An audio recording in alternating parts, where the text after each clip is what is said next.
If women were to rule the world by the year 2020, what two things do you think would be very different?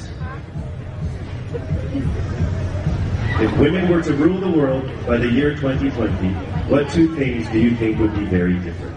If women were to rule the world by 2020, what the two things that I think would be very different is the first, having a girl power, which means being responsibility of a girl and